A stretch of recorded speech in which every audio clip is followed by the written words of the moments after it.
Podcast is proud to announce a very different kind of dating game show. From the makers of The Next Wrong Thing and It's Good to Be Bad comes The 13th Step, an ill-advised and extremely inappropriate experiment in recovery romance. The show pits the wits of one lonely and acutely horny old-timer who has more than 5 years of recovery to 3 insecure and vulnerable newcomers with less than 30 days of sobriety, and the only requirements are a desire to stop drinking or using and the willingness to make the worst decision of their lives. If you experience joy from someone else's pain, then you'll love the 13th Step. Watch as these contestants go from lusty infatuation to crushing incarceration. Tune into this train wreck coming in the spring of 2019 on Viceland.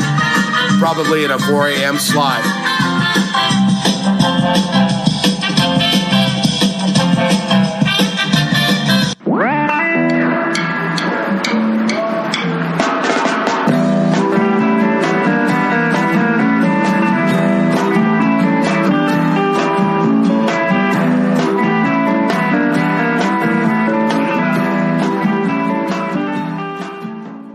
Hello and welcome to Dopey, the podcast about drugs, addiction, and dumb shit. I'm Dave, and I'm with my beautiful, vivacious, and brilliant... I hate the term partner, though. I don't like that term. Friend with benefits? No. My partner, my fiance... Love of your life? The love of my life, Linda.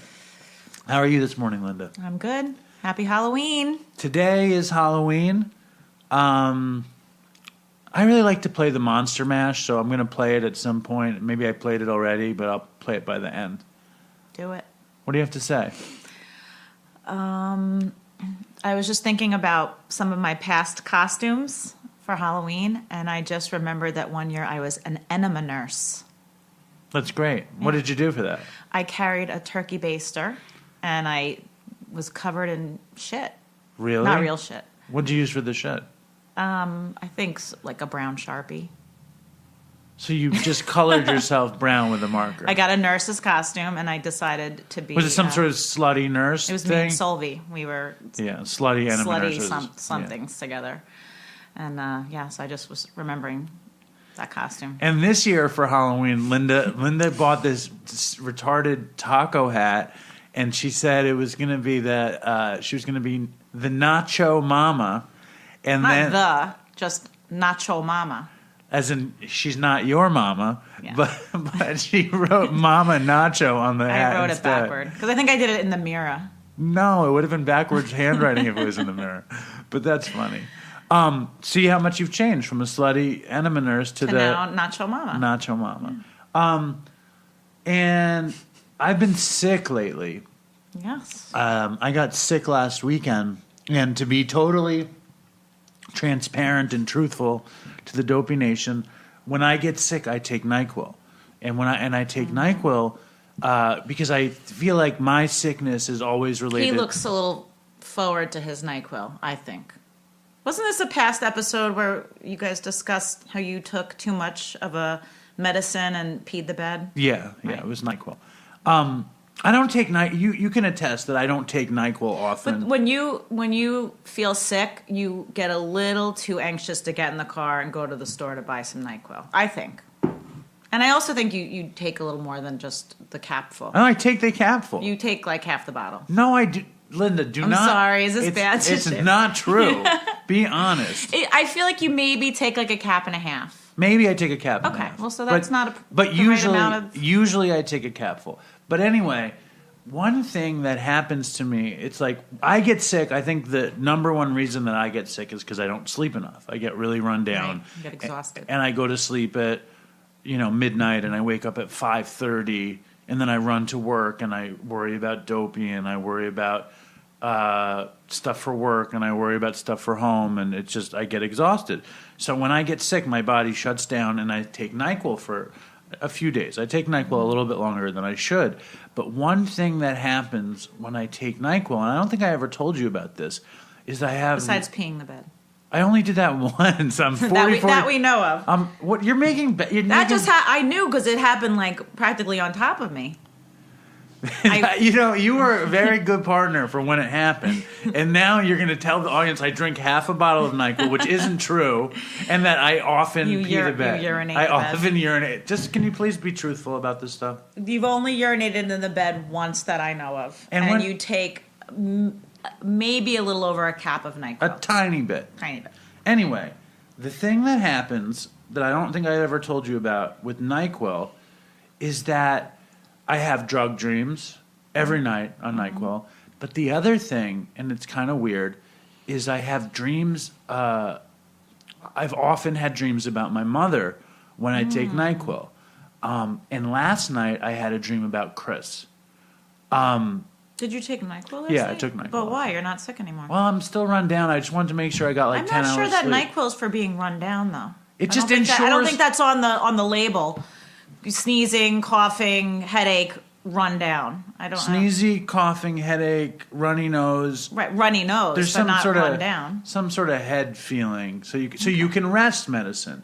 Listen, I didn't feel great. All right, so back to Chris. The point is, I took my cap full of NyQuil just to finish out the sickness. I went to bed at 10 and I woke up at 7. And that makes sense. That makes perfect sense. Does it? Sure. You say no? Listen, it might not be the right thing to do. Bob Forrest says never take NyQuil.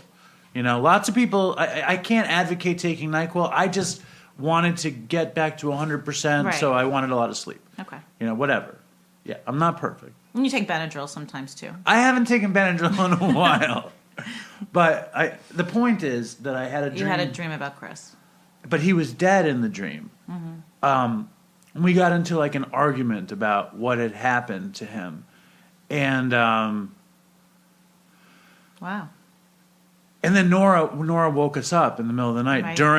during my conversation with Chris. Right. So I was really mad. And then it's your fault that she woke up during the night because Dave thinks that Lord of the Rings is an appropriate movie for a easily scared 8-year-old girl. So she had a dream during the night that there was a dead troll on her floor. Is that what the dream was? Yes. She woke up and said she thought she saw a dead troll on her, or troll or elf on her floor, and came running in. And I sleep with a big pillow on my head, and Dave sleeps like under his blankets like in a cocoon. So she looked in our room and thought we were missing and freaked out. What did she do? She ran all around the house screaming our name. And then what happened? And then she came in our room and woke me up, and then I woke you up and said, go to bed with her because it's your fault. Because she got scared. It's the Lord of the Rings. I went to bed with her and I said, maybe we shouldn't watch Lord of the Rings anymore. And she said, no, Daddy, we shouldn't watch Lord of the Rings at Halloween. Or at night. And she said at night. She said at night? Yes. It's funny, guys, Dopey Nation, because Dopey Nation knows that I love the Lord of the Rings. Mm-hmm. Like, if I get sick, I watch Lord of the Rings, which is what I did this last weekend. Right. And you dragged Nora into it. Nora loved it. She even said at the table last night that it was like her favorite movie. I mean, but it stays with you, and there's a creepy factor to it.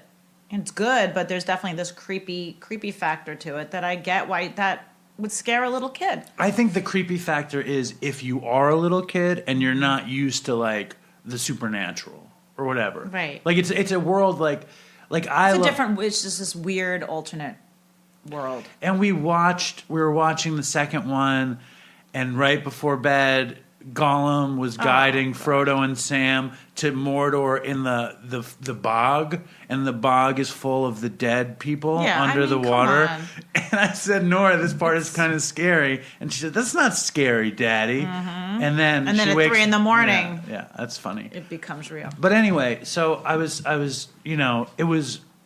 love, and I will not take NyQuil tonight, and I will not be about NyQuil.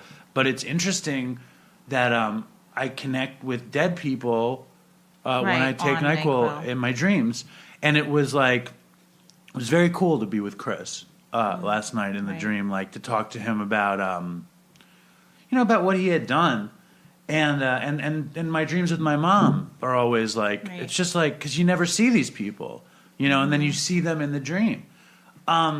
But I went to a meeting this morning, and I was driving back from the meeting, and I was thinking about Chris, and I think about Chris all the time. And I was thinking about when we went to do the Artie Lang show. Right. And he met me outside of Penn Station, and we were going to go catch a bus at Port Authority to go to New Jersey. And Chris just looked like shit. He looked terrible. Right. He was wearing sweatpants and like a green... You thought he was probably run down and tired. I couldn't for the life... Even though everything had happened, Right. I couldn't imagine that he was using. And Right. he was so obviously using. He just looked like shit. And I was thinking about it driving home from the meeting today, just like how much he probably wanted to tell me. Right. What he had done.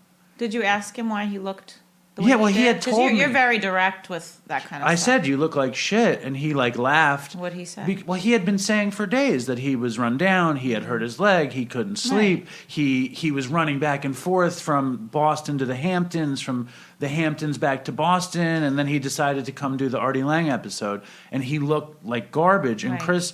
Chris didn't look like that. You know what I mean? He was pretty put together. in his for the most part, sobriety. right.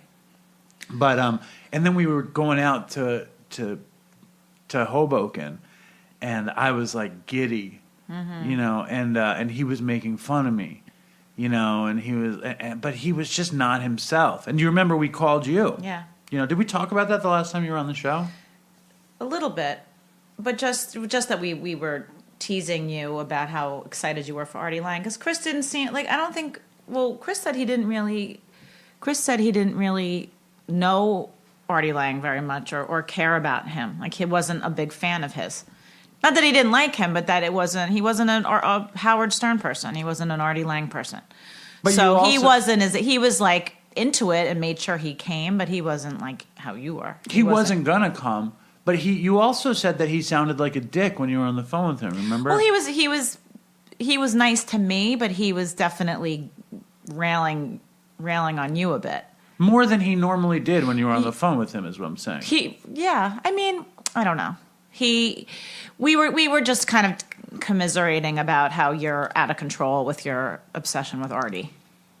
My obsession with Artie is like, I heard from him last weekend. Right. He wrote me and he said that he's scared he's going to jail because he keeps testing positive. And he said that he wants to come on the show and I shouldn't give up in my obsession with him. It's so annoying. It's so weird. Like, why? Why do you say that?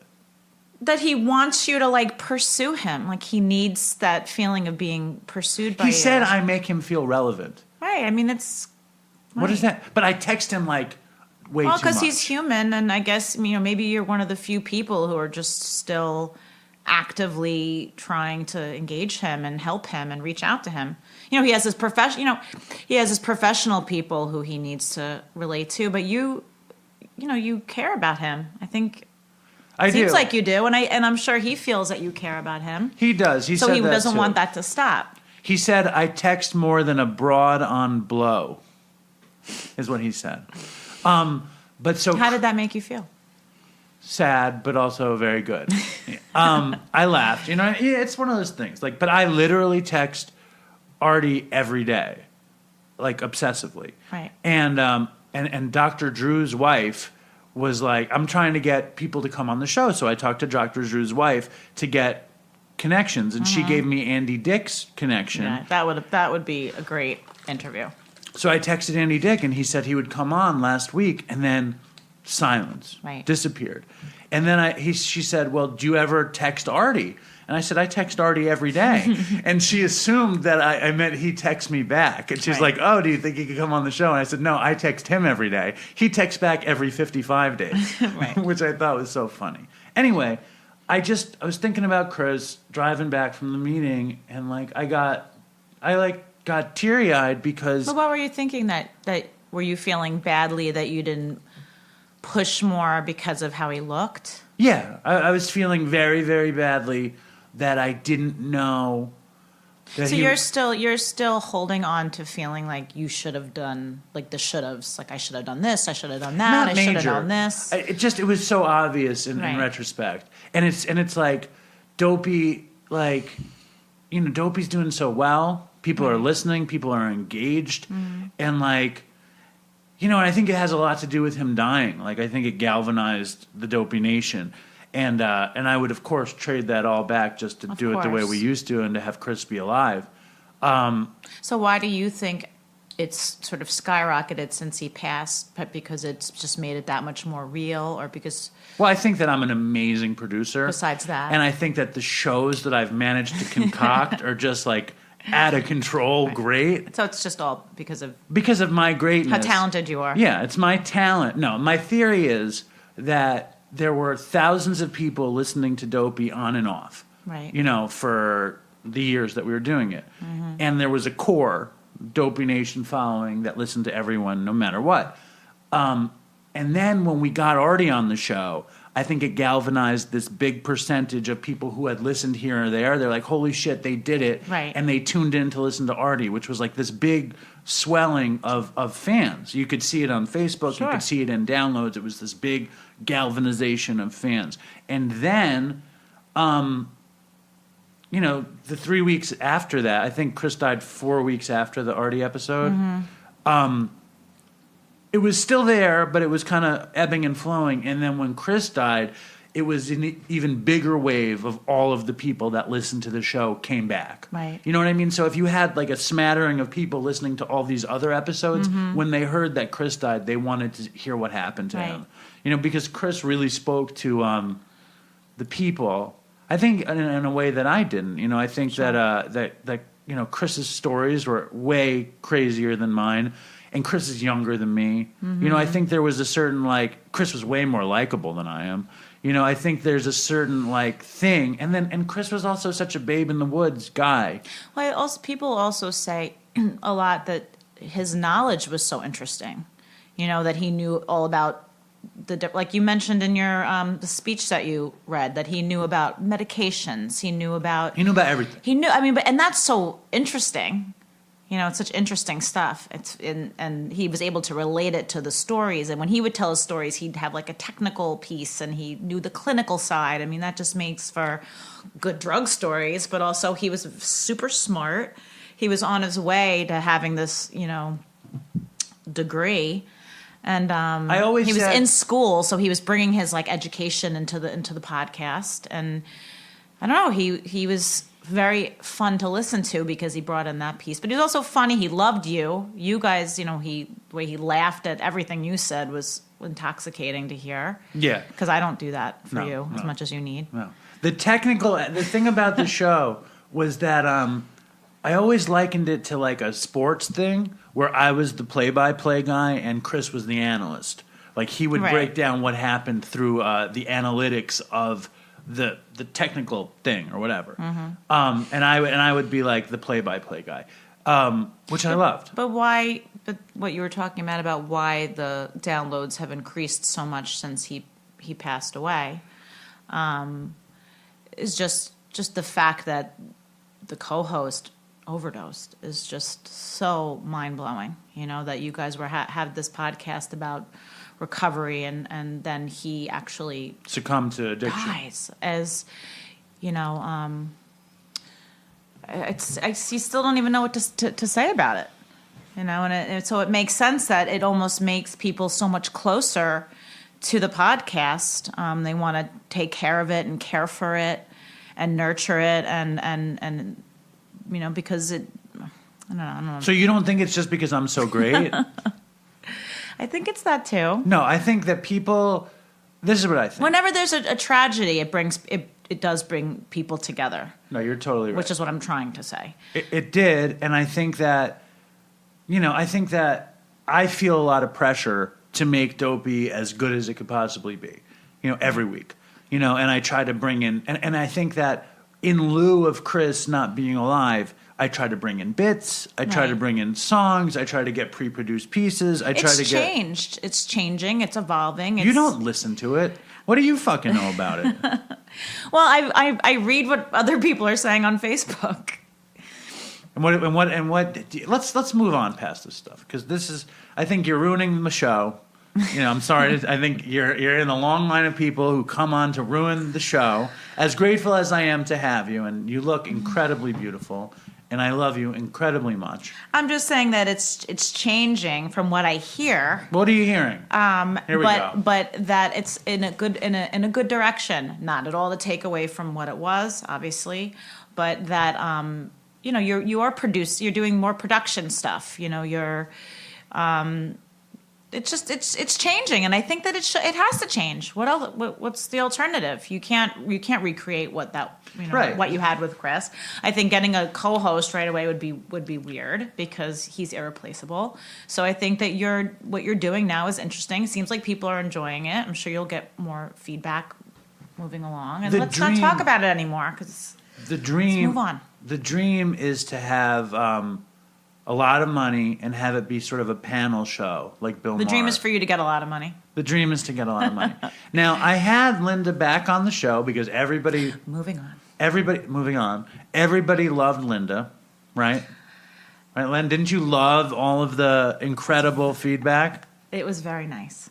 That's all you have to say. You have all the bullshit. What do you want me to say? You have all the bullshit awesome. to say about the new version of the show when you only listen to the one with you. Linda's listened to the one with her. Well, I had to make sure I didn't sound like a total asshole. She listened to the one with Artie Lang. She listened to the one with Dr. Drew. I listened to the one with the guy from Jackass. Which one? The first one or the second one? The first one. Right. And she listened to the first one with my dad. That's the only episodes of Dopey she's ever heard. So there might have been a few more. No, I don't think so. I can't remember.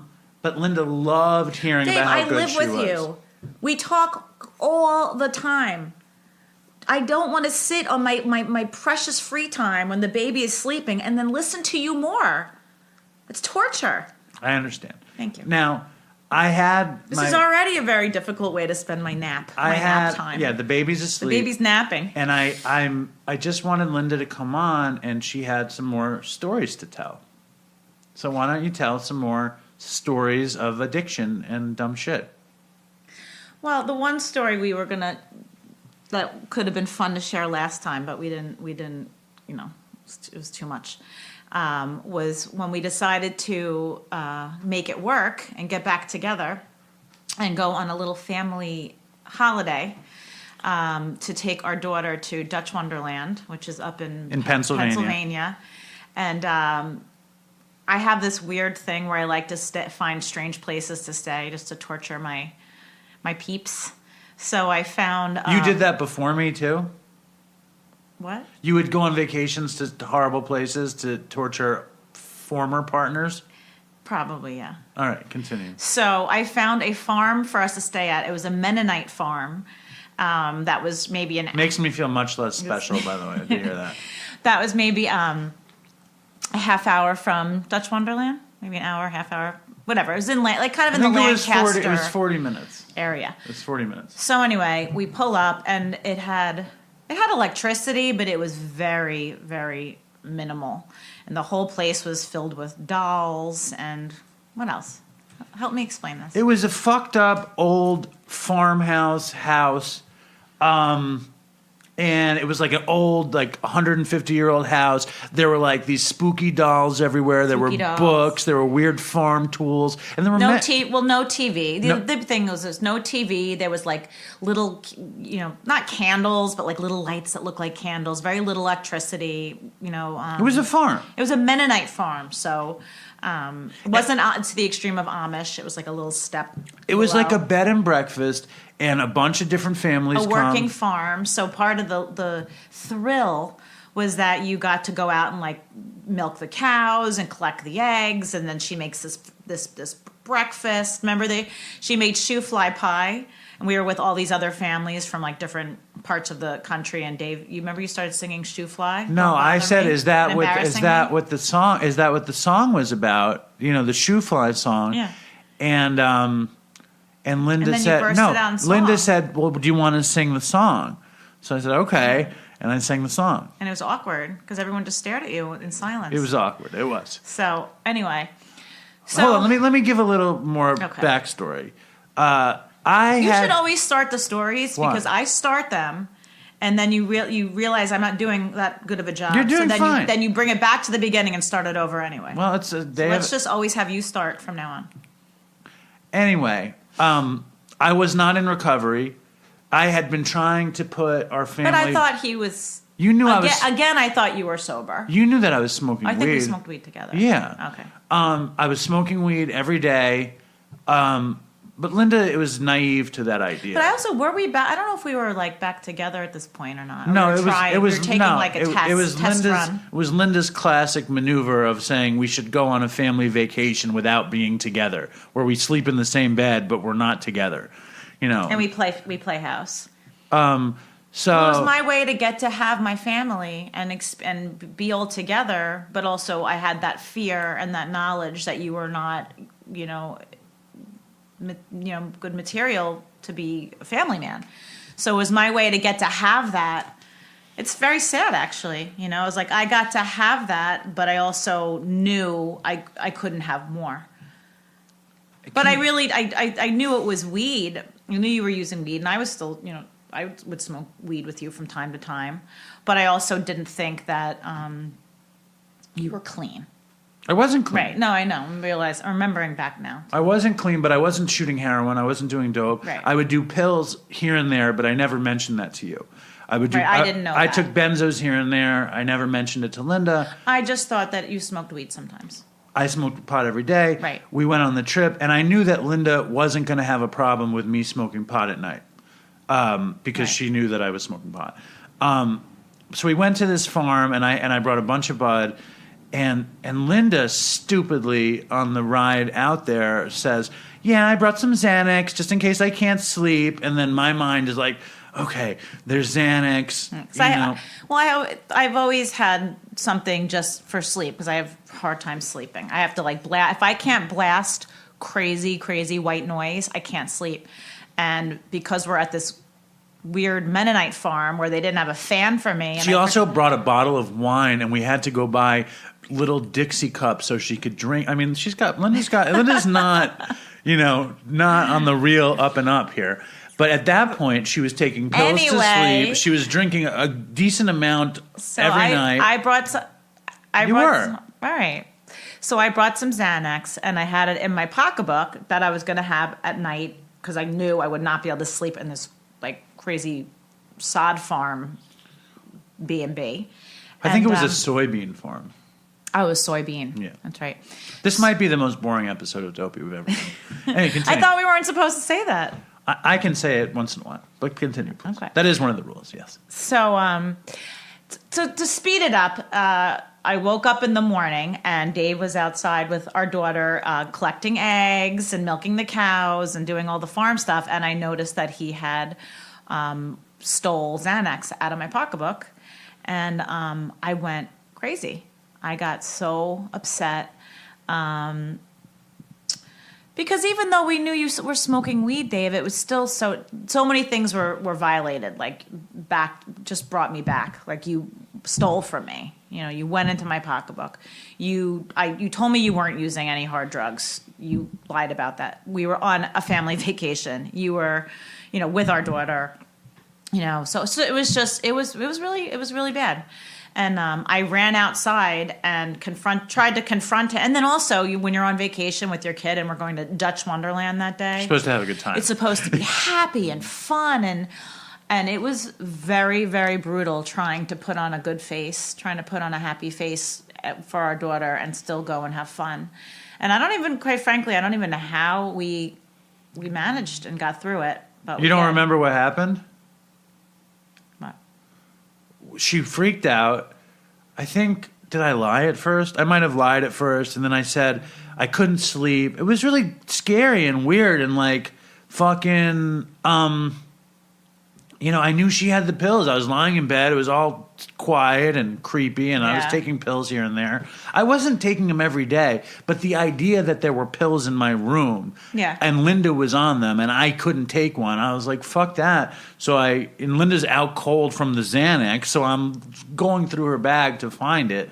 And And I found it, and she had these 1 milligram Xanax. And Linda's like, she would have a 1 milligram Xanax, and she'd break it into 8 pieces and take a fifth of the a 1 milligram piece. And like the way I would. We still have to be responsible people with being on a family vacation. Well, years ago, you never were like, you would never take lots of pills. I mean, like I used to take. I tried to pills. First of all, pills were never my thing. I didn't enjoy the feeling of being like all like sleepy and drowsy and from a benzo. I don't. That's not like a fun experience for me. I really, for the most part, always used it just to sleep, or if I had a very like stressful social engagement for my social anxiety. Right, but you would take a tiny piece, whereas like I used to go. I don't like that feeling. I would buy 40 and I would take 10 of them. You know, I was like crazy. I would like just eat them. You know, and it's like you talk about like. That's the thing with addicts. They don't say they take pills. They say they eat them. You know what I mean? And it's like, I just eat Xanax. And I remember I used to buy Klonopin in the street, and I would chew it. I liked the taste of it. I took it so much.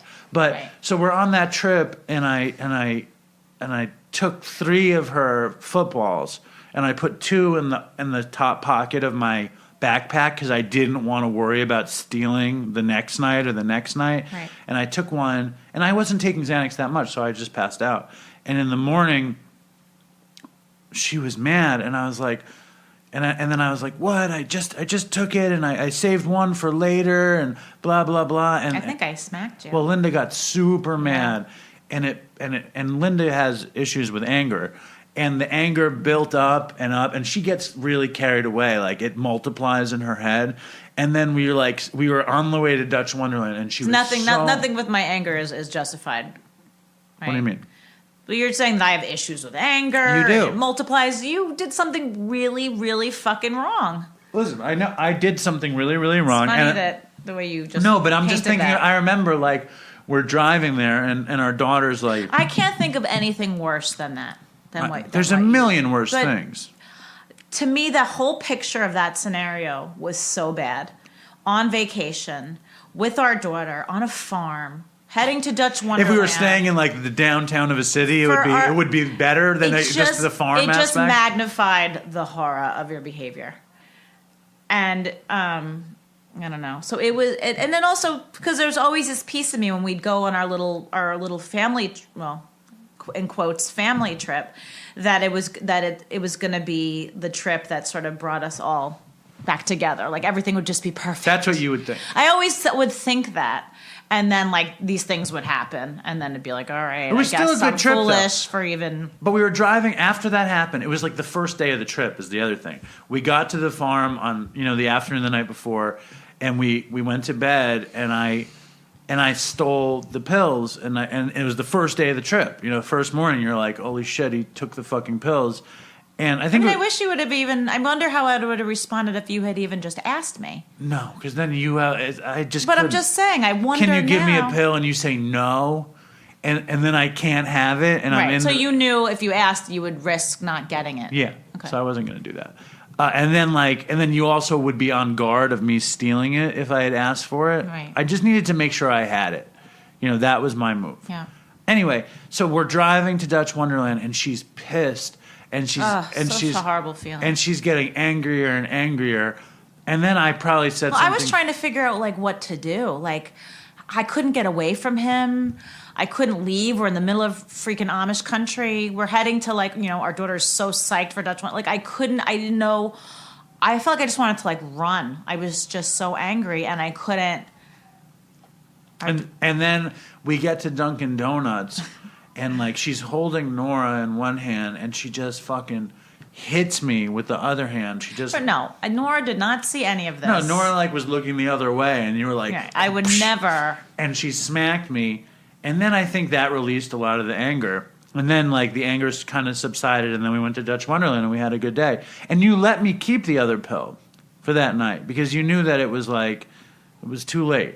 You know what I mean? And I took the pill the next night, and it was like nothing. It was 1 milligram of Xanax. It was the principle. I could understand not being able to sleep there. Yeah. But it was the principle. That's why I was wondering if you had asked me what I would have done. But, I mean, you're right. I probably would have said no, and then you would have been... Crazy. Screwed. I would have been crazy. Screwed out of your drugs. I would have been just crazy. So then that happened, and But it was still a really good trip.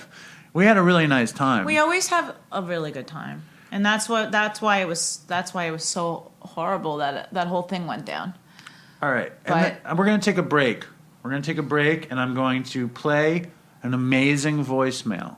You ready to hear an amazing voicemail? I am. It's from the great Jeremy Turner and his buddy Buzz in the South. You ready? It's a good one.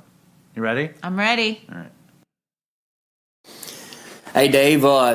Just wanted to send this voicemail in. It's you emailed me and was wondering if I had a fire overdose story. Now, I didn't overdose in this story, but I kind of hooked up a friend and they ended up overdosing. My buddy Buzz. This is Buzz. Say hey, Buzz. Hey, what's his name? Dave. Dave, I'm Buzz. Buzz Wiles. Yeah, he's from Arkansas, but we won't hold it against him. And my name is Buzz. Buzz Lightyear. Anyways, so he calls me up. I'm working in the fleet down in Baton Rouge, and he calls me up. He's like, hey, man, we're going to wire you some money. Can you give me some H? I said, sure. So in Baton Rouge, I've got to go all the way into the jungle. I'm talking about deep in the heart of the ghetto. All right. Me and my buddy go. We're in traffic. We go get the money. Then we go get this H.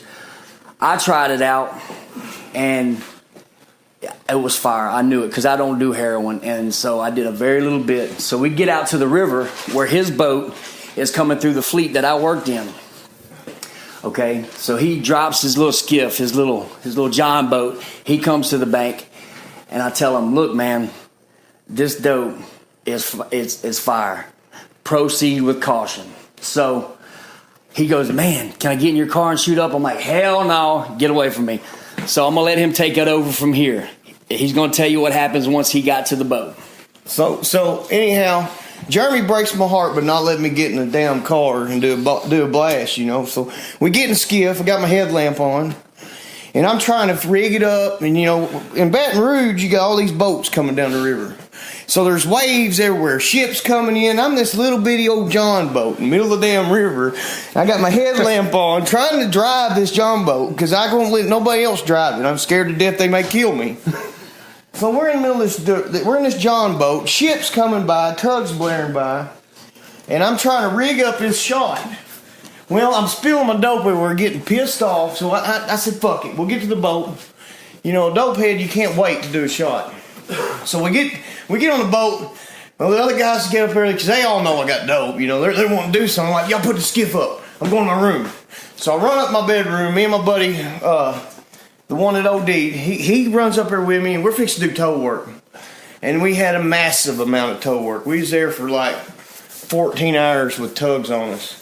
Anyhow, we run up the room. We're stalling the tugs out. Captain's hollering on the radio. Where you guys at there? Unit 1? Unit 1? That's what they call us on the boat. So, you know, I'm blowing him off. I'm like, oh, Cap, we're trying to put this yawl up. He said, well, hell, they put it up 5 minutes ago. I was like, damn, you know, but anyhow, we're up there rigging up shot, man. I do one. I'm like, ooh, this is good shit, yeah. So I get my buddies ready because none of them guys really know, you know, what they want to, you know, how much they need to do. They'll end up doing too much or not enough, wanting to do another shot. So I fix him up a shot, and he's good to go.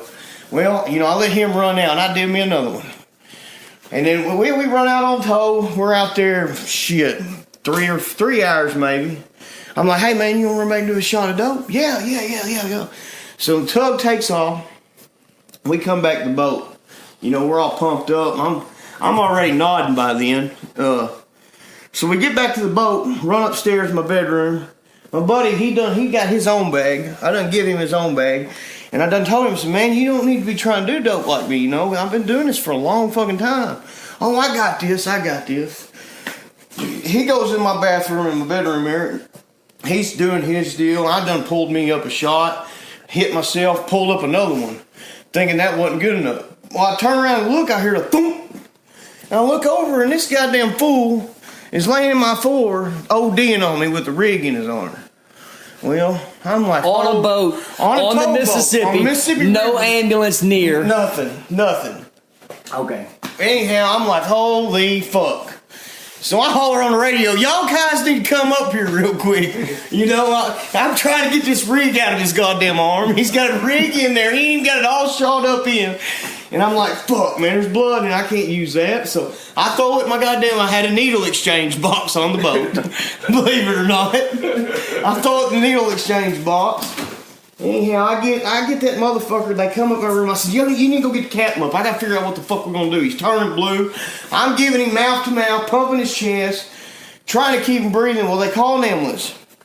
And goddamn it, and that... Now, my tugboat, the one I work on, they actually have to go to his boat. They have to stop what they're doing, go to his boat, pick the guy up, bring him to the dock, and bring him to the ambulance, right? Okay, so Buzz resuscitated this guy. We brought him back. They shook him back, right? So but he's not coherent. Okay. He's just breathing. Okay. So then I get to work the next morning, and the first thing my partner that works on the other shift tells me is, your homeboy died last night. And I'm automatically thinking, oh shit, Buzz, he's done killed himself. So I call Tyrell. And Tyrell picks up the phone. I'm like, man, what is going on? He's like, dude, I OD'd last night.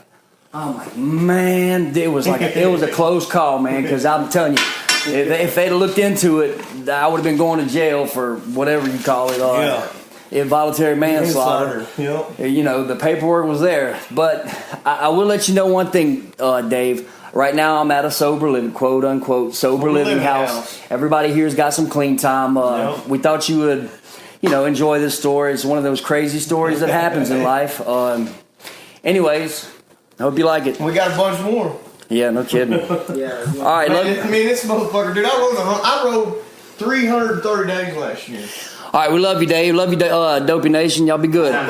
Now, there's just too many good things about this voicemail, and you got to sit closer up to the mic. Now, as far as I'm concerned, I cannot imagine a better voicemail than this. Now, the only thing I'm confused about is, did Terrell die? He must not have died. No, he was the guy who OD'd on the boat. Right, but he's alive. He's alive. But Jeremy thought Buzz was dead or Tyrell was dead. Buzz. Either way, fucking... He didn't make the connection that was the same guy. So many good... This voicemail, you gotta be closer to the mic, because it's like you're distant, and my dad's gonna be like, Linda sounds very quiet. I think there's something wrong with the sound. That's what happens. And you're sitting back like you're the Queen of Sheba. Like, get on the mic. Okay, the reason that this voicemail is so good, number one, this is what Dopey's all about. That voicemail makes me feel very relaxed. I know. It's a very relaxing effect on me. It's a relaxing, crazy thing. I mean, it's like, it's these guys on a boat on the Mississippi River shooting heroin, right, overdosing, and laughing about it. It's like the phrases in this voicemail that I've had to jot down. Fixin' to do a blast. Fixin' to do a blast. Being on the John boat as opposed to the little skiff on the Mississippi. And I wrote something else. Oh, his partner OD'd. It's like this is what Dopey's all about. If you are able to tell a story about overdosing on the Mississippi River, then are you going to do a little Southern? I want you to. I'm trying to get you. You want me to? No. You see, the other thing, Dopey Nation, that you have to know is that the reason the episode is out 3 days late is because Linda and I sat down, we recorded that bit you heard, I don't know, in the middle of the week, and then we were fixing to to record the rest, and we did, and we recorded like one of the best Dopey episodes ever. It was fun. It was like big laughs and big emotions and stuff, and somehow when I was putting it together, I lost 40 minutes. Yeah. So I had that lost episode ready to go. And I was so upset. It was Friday night. And I went to... It was Thursday night. After we recorded it, I went up to bed. And maybe, I don't know, an hold on. Before you even say later, that, Dave wakes me up and says, I erased it. I was going to wake you up. And then he goes...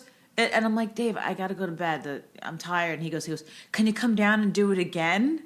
Did I say that? Yes. And I'm like, no. Good night. But before we even tell that story, I want to thank Jeremy and Buzz. Fucking send in more stuff. Do a podcast. I mean, Southern fucking junkies on the Mississippi. Buzz Lightyear. Buzz Lightyear. Jeremy Turner. It's like the dynamic duo. But I'm a little bit worried about Jeremy. I'm not worried about Jeremy. I'm sorry. I'm a little bit worried about Buzz because Buzz was out of pocket. Jeremy was going to record something with Buzz, and Buzz disappeared. Hopefully Buzz is okay. Please let us know. Yeah. Anything you guys record, send in. I think you guys are amazing. Now, back to the story. It's Thursday night. The fucking audio is just gone. It's gone. Yeah, it's too bad. I try to wake up. There were some big laughs, which is why I was so upset. Not to mention, the episode was supposed to come out the next day. Right. And I had to work a long shift. I was going to because I have a bunch of the episode recorded. I have an interview recorded after this segment with Linda. Right. We had... he was so upset. He couldn't sleep at night. He kept saying, I can't sleep. Can we just go down and record it? I think it was 2 a.m. I'm like, no. He's like, I'm so upset. It was so good. He's very dedicated to the podcast. Dedicated to the podcast. Yeah. It's true. But... and it's when you record something like that and then it gets erased, it's probably very hard to deal with that, because then you'll never hear it again. You can never perfectly recreate. So it's, The thing was, it was a nice segment, and I was really worried that I wasn't going to have one up. Not to mention that the lost episode that I released was the only lost episode I have. So that might be the last episode with Chris that anybody ever hears. I think there are 3 more lost episodes in my broken computer in the attic, and I think the same episodes are in Chris's broken computer at Annie's house. Right. And I'm pretty optimistic that we will get them. But if that was the last episode, it was a good one. It's very hard. Me and Chris, what we would do is we would record 4 episodes at a time. So it wasn't week to week. I wasn't scrambling to put an episode together because we had the 4 episodes. You're very lucky you had that. What do you mean? You're lucky you had that. I mean, you were lucky you had that episode to play on Friday. If I didn't, I would have... And that's the coolest thing for the listeners to hear. An episode of you and Chris from the beginning that was never released. I mean, that's... It was released. You made us take it down. A million times better than this is going to be. Well, I don't know. It was like we sound like we're kids if you listen to it. Yeah, no, I can imagine. But so now we have to recreate the missing 40 minutes. I know. It's not easy. We were talking about trust in relationships with addicts. You were telling the story that you told that you should probably tell again. Here's your choices. You can either tell the story about the time when you took custody of Nora and... wow, we talked about that. Okay, so I'll talk about that. Or you could tell the story of the Amy Winehouse story, which you didn't tell. Well, we were going to talk... Well, what we wanted to talk about was a little bit about trust, sort of following up from the whole thing that happened at Dutch Wonderland, and after we, were trying to move forward in our relationship. And I just wanted to talk a little bit about how hard it is to develop trust in a relationship that's been, broken so many times. Linda, when I used to try to put the relationship back together, Linda would use this analogy that it was like a glass, and once the glass breaks, a plate. Well, so you drop a plate once. Well, glass just shatters, but you drop a plate once, and it breaks into 3 or 4 big chunks. And then you glue it back together, and then have you ever glued a plate back together? No. Okay. But then it kind of sucks as a plate, but it still works. You can still eat on it. And then you drop the plate a second time, and then it shatters into maybe 50 pieces. And most people don't waste their time gluing it, but the people that do are very, very determined to make that plate work. And then the 5th or 6th time you drop the plate, it's just done. And that's what she used to say about our relationship. That's how I described our relationship. But look at all the glue I used, and now we're stronger than ever. I think I'm the one that used the glue. You do? But anyway, so what I was thinking about was just the idea of moving forward in a relationship where there's no trust, but you love the person and you want it to work and you want to move forward. And so some of the behaviors that start looking at the person's, cell phone and, at times maybe even asking for a drug test here and there. We've kind of went through all of that stuff, which has stopped. I mean, we've definitely entered into a place of I think, actual trust at this point. But it took a long time.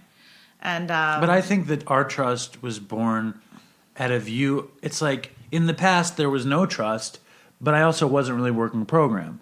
It's like when you see me working a program, you're like, okay, I see he's accountable someplace, so maybe he can be accountable with me also. Right. Like it went together. Like I didn't have a program, and you had zero trust for me. And when we had broken up, and I went to treatment, and I was still getting high. Linda had our kid, and I was like, I want to spend time with our kid alone. And Linda's like, okay, well, you can spend time with her alone if you can show me. I think it was 12 or 18 months of continuous sobriety. so I wanted a hair follicle test, which we think we said was like 9 months. Goes back 9 months of, use. Yeah, and So that was what I needed in order for him to be able to have our daughter for his own visits. I think he wanted to bring her to the city to be with him. And but what I talked about on the erased 40 minutes was let's not refer to the erased 40 minutes I know. again. It's Well, going to get too confusing. I know it feels weird to say this again, but don't say that. It's going to make the listeners feel uncomfortable about it. so we wound up going to court after all that stuff went down, where I found Dave using, and I got an attorney. He got an attorney, and we had to go to court to try to deal with custody issues. And all of my friends were telling me to just file for sole custody, like fuck him, and who needs him, and you just get sole custody. But I didn't want to do that. I had faith. Why? So let me just finish. Okay. So I was going to file for full residential custody, which means she lives with me full time, but Dave is still, there's still a joint custody arrangement. So we show up to court, and he has his fancy schmancy lawyer, and he shows up with his sister, and I think his dad was there, but he doesn't remember. But I'm pretty sure Alan was there. But Alan, you can let us know when you come on the show again. I'm sure Alan will not want to talk about that. I'm sure he will, because he just wants to come on the show. And then I went by myself with my attorney, and who was also your friend. Well, my friend was an attorney in the building, and she came down to give me support. She was one of the friends who wanted me to file for sole custody. So anyway, I take one look at Dave and his little entourage, and he looks totally fucking high. Yeah, I was high on heroin. Totally, and I just looked at him, and but I was wearing a nice suit, and I had a good haircut. But I was high on heroin. And I just couldn't even believe it. And so we're about to go into the courtroom, and he comes over to me, and he's like, can I talk to you for a minute? And I'm like, what? And he looks at me, and he's like, well, can I still can I still smoke weed? Can I still smoke weed? Wanting to make sure, wanting to make some sort of side arrangement with me that weed would be okay. And I just looked at him and shook my head and walked away. And we went into the courtroom, and that was that. So that was kind of a discouraging deal. Well, I think that has a lot to do with also, I talk about it on the show all the time, where heroin addicts want to just smoke weed. You know what I mean? And I think I react so harshly to other heroin addicts who say they want to smoke weed. You were very desperate to continue to have that crutch. But I think it's more than the crutch. I think that, and forgive me, Dopey Nation, if you're a heroin addict and somehow you can just smoke weed. But for me, I think to beg to smoke weed was really just leaving a window open where I could do what I wanted. I could sneak out through that window. Right. If it meant pills, if it meant dope, if it meant anything, the window was open. And to me, all that meant was that our daughter was still not his priority. His drugs were. Right, getting high was. It was my identity. Because if that wasn't someone's priority to still get high, you would never in a million years entering into a courtroom to decide custody arrangements with attorneys to ask. Be focused on if I could smoke pot. To ask if you could still smoke weed. And I mean, he was just desperate to not lose that. I mean, I guess you also kind of knew that you would try to stop using if everything went through in court, or else you wouldn't have even asked. So you knew you were gonna you wanted to do the right thing. So I think you knew you were going to leave there and try to be clean if I said no. Like, you weren't going to say, screw it, I want to keep using. Well, but I did. What happened was I wanted... The fact that you were asking means that you were, open to being clean. I think in my mind, I didn't know what it meant to be a father. Or Right. Nora was like... Or to be sober. Nora was like, how old was she at that point? She was less than a year, I think. Yeah. And I had no idea what it was to be a father. I had no idea what it was to be sober. I was really scared to not smoke pot because it was my crutch. It was my relaxation. It was my free time. It was my identity. I loved smoking pot more than anything. And I didn't know how to live without smoking pot, really. Mm-hmm. But what happened was I wound up, after that, just going full on heroin. And the heroin just got worse and worse and worse. And my habit got to like $300 a day. Remember, I would come out and your mother would see me nodding out on the floor. You said that. I think we said that on the erased part. Sorry. Don't bring it up. I came out. Linda. I had walked into a wall, and Linda found me with a black eye and a broken nose. Do you remember? And that was when I was like, I got to go away. Then we tried to do an intervention with Alan. I don't remember Dave. that at all. Yeah, well, you were very high during all of these things. Dave came out to the town that I'm from, and Alan was out there, and my parents, and he was so high when he got out there that we did. I think we kind of knew we were going to sit down and have this conversation. I kind of on remember my parents' back porch, and Dave was like, "That's not cool," and he like literally started like running to the train. You left that. He started running down the street. My parents live on Elm Street, so it was a little nightmare on Elm Street for Dave. Ugh. And he started terrible. He started running. And then what happened? It was so dramatic. It was like, and Why did I start running? because you were so angry that everyone was putting you in that position. It was like To do straight what? out of intervention. To do what? To go to treatment. I hadn't agreed to go. No, you were like, this is fucked up, and you literally ran away, and you like started running down the street, and then I think your dad went and got you. I don't know. It was a whole drama, but you were just. It's weird. You would show up at things. I think that's what we talked about the first time I was on the show, was how, even though you were using and you were this horrible addict, you were still like responsible. So you would show up at things like court, but high on heroin, or you'd come to your visitations for your daughter, but like would be nodding out, or so you still were showing up at things where most people would be like, no, I'm too fucked up, I can't go. You would be like present at everything, and so, which I guess is cool. Who knows? It's weird. But part of that is why I think it helped you to get better, because you were very visible with your problem, as opposed to just sort of isolating and cutting off and not being around people. It'd probably take longer for you to get better, but you would be like hanging out. I don't know. It's like I really high. I can't make sense of it. All I know is that I never thought of it like that. But I think I had just been using drugs for so long that it was like that was my natural state. We had a kid. It was very important to me to be there when I could be there. Like I wasn't gonna be the guy that didn't go to see the kid when I was supposed to go see the kid. I wasn't gonna be the person that didn't give you money. You know what I mean? I do think, and I guess the listeners will have an opinion about this too. I do think that's more on the unusual side, when people are that fucked up, $300 a day heroin problem, to still be consistently showing up to like their visitations and not missing appointments. And I don't know why. It's weird because I don't know. It's just I think it's because I'm the kind of junkie that wakes up early in the morning. That has no shame. No, it's like the same thing. It's just there's some things that I just do, no matter what, and I do it. I'm committed to doing it, and I think like I'm just really persistent. I was really when I would get high, I was really persistent in getting high. You know what I mean? Sure.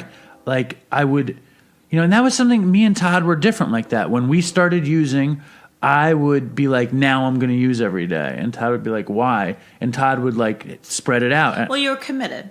I was committed. You're committed to your people. You're committed to your drug. You're very committed to. And you still are. You're very committed to this podcast. You're whatever. So that's I'm persistent. That's a good quality, but I guess when you were wrapped up in drug use, you also became very committed to that as well, which kept you using for so long. Right. I also remember I went to treatment. I met Chris at treatment, and I got out of treatment. And I probably told this story on Dopey. I got out of treatment, and I was cleaning out my closet or something. And I had a bag from this comic store called Forbidden Planet. They give you these canvas bags. And I looked in the bag thinking I had comics or whatever, and there were 2 new needles as soon as I came out of rehab. And I was like, and I'm sure a lot of people could relate to this. I looked at the 2 needles in my bag and I said, I have to get high again. Because just from seeing a needle? Just from having fresh needles in my house that I didn't know about. Without drugs, though? I didn't have any drugs, and I hadn't used drugs in 30 days. Wow. Just the sight of a clean needle was enough. It was like the convenience of having it. You know what I mean? Right. Like, it was like I needed to use the needle. It was almost like entitlement. Like, I had bought the needle to get high. I'm not going to throw. I mean, the needle was a quarter. It was 25 cents or whatever, 50 cents. I don't remember how much it cost. But I got high, and then I was like, that's the last time I can do dope. And then I remember Todd came down, and we were sitting on the balcony where we had started doing Dopey. Me and Todd were sitting there, and we were smoking a joint on the terrace. And I had the best view. You remember the one on the ninth floor? It was a view of the Empire State Building, and it was like the whole city was like coming out in front of you. And I was sitting there with Todd, and it was like the evening, and we were smoking a joint, and I was like, this is the last time I can smoke pot with you. He's like, why? And I was like, I'm going to get hair tested. And he's like, oh, man, that's bullshit, blah, blah. And I was like, I don't know. I was like, I think this is what I have to do in order to be in Nora's life. And he was like, and then me and him went to eat Chinese food. We went to Chinatown, and we had this huge Chinese feast, me and Todd, stoned. And it was sad, you know what I mean? Because it's like, with consequences, the idea of doing the right thing is much harder. Do you know what I mean? Like, I couldn't enjoy it because I was so scared of how I was going to get through the next day. And that's You've when always said how much you miss weed. I don't talk about that now, though, do I? I mean, not that you're going to go back and use it, but you do. You've said that you don't ever miss heroin, or you don't ever miss. Any other drug, but you've definitely said that you do miss weed.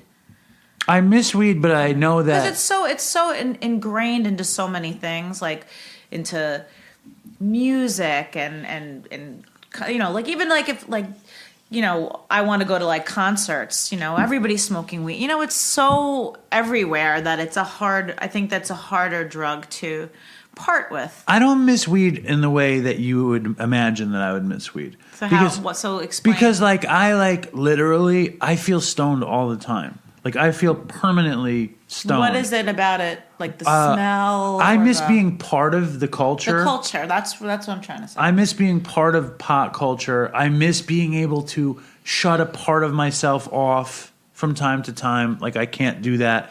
And like with concerts and stuff, like if we went to Jazz Fest in New Orleans and I was sober and you could smoke weed and drink, I think I would get so bored between the acts.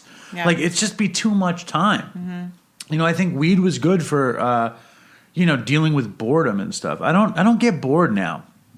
And the other thing that I think we talked about I gotta get this stupid cat off the table. Our big fat cat is laying across everything. It's important to me to plug this in because you were talking about priorities. You know, like when we were at court and I said, what did I say? I said, can I smoke weed? And it's like, please smoke weed. Please let me smoke bud, you know. And I was desperate, you know. Mm-hmm. And then very desperate. And then it was like another 3 years later that it all came back around, and we had tried to get back together again. That was around the Dutch Wonderland story. There was this another story, and Linda was like, if you, it's like custody's removed again because I had relapsed. I was smoking pot every day. I was taking pills. We told this already, but I was sitting in my kitchen and I was like writing Linda a letter. I wrote this long. Dave would write very long letters I wrote this long letter to get her back. to be able to still smoke weed. Yeah, these long letters to Linda and She's weed. like drawing pot leaves on it with hearts. No, I'm serious. I was so desperate again to hold on to Bud, and this thing hit me in my head, and it was like, maybe you don't have to smoke weed. Right. Like, maybe this is more important. You know, and also Nora Maybe was... you could just eat lots and lots of chocolate instead. That's what you think happened? Well, that's become your new... That's replaced your... It's going to be a big health issue, though. This chocolate thing. I'm going to be diabetic. Like, it's like coming down the pike. Like, I need to quit chocolate. It's a big addiction. Your sweets addiction is know. It's out of control because he was smoking cigarettes for a long time, and then when we all moved in together a couple of years ago, I just put my foot down because it was gross, and we're trying to teach our daughter that smoking's bad, and I was also sick. It's just. I would wake up, I'd be coughing all day. Disgusting, and it was just so gross, and he's also a bit. You're not the cleanest person, so he'd be flicking the cigarettes off the balcony onto like the cars or onto like, our people below the apartment below us. So it was just gross. And but I'd also then he'd say like I'm gonna quit, and he had at one point he had our daughter like take his pack of cigarettes and break them in half and flush them down the toilet, and he had this whole ceremony with her, like I'm not gonna smoke anymore, and she's like, Daddy, that's so great, and then like the next day he's smoking, and she's like, Daddy. I mean, it's just becoming very traumatic for Nora, but now he eats way too much. I always sugar. Did though. We'll find like wrappers of just she'll be like, did he eat this whole chocolate bar? And then she'll be like, wait, did he eat this whole bag of Tate's cookies? And then we'll be like, but wait, and it's like a trail of just junk, and so one day me and Nora bought a box of Malamar cookies at the supermarket. And she knew, she said, Mommy, I think I'm going to hide them in my desk because I don't want Daddy to eat all of them. And I'm like, no, he'll have willpower. And then we just both looked at each other. I'm like, yeah, just put it in your desk. So it stayed in there. She's like, Mommy, they're still in my desk. We actually had a box of cookies that lasted for a good... That's because you didn't tell me about them. A couple days. I know. It's like you picture me like looking in her desk for cookies, though? I think you rummage all over the place. I don't. All right, so yes, I have a problem with sweets. It's been established. I do believe that the 12 steps has saved me from so many things. It will save me from this. And that's that. I'm rooting for you. All right. Now, there's really important dopey business to tend to, and it's very deep in the show to tend to it, but I have to tend to it. I feel like it's too deep in the show. I feel guilty about it. But I'm tending to dopey business now. So... I've been trying, I'm obsessed with making Dopey, as you know. Mm-hmm. I'm obsessed with the Dopey Nation. I would love to make this episode 4 hours long. I have so much stuff to go over. I know. Like some dude posted today on the Dopey Nation, how did you discover Dopey? And like my heart just fills up with all this joy. It's like all these people are like, I Googled Heroin podcast. I Googled meth podcast. I heard it on Dr. Drew. It's just so cool. Yeah. And like I'm infinitely grateful to that. And I wish we could make more episodes, but there's no time. There's barely time for one. Eventually, maybe if there's money, if somebody would buy a fucking ad or 6, maybe I could spend more time making the show. And I already spent too much time. Anyway. You're taking up more time now. Begging for money? So let's move along. All right. So I got this email. Hold on. I just want to make sure this is going to work.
All right. So, as always, it was a pleasure to have you on the show.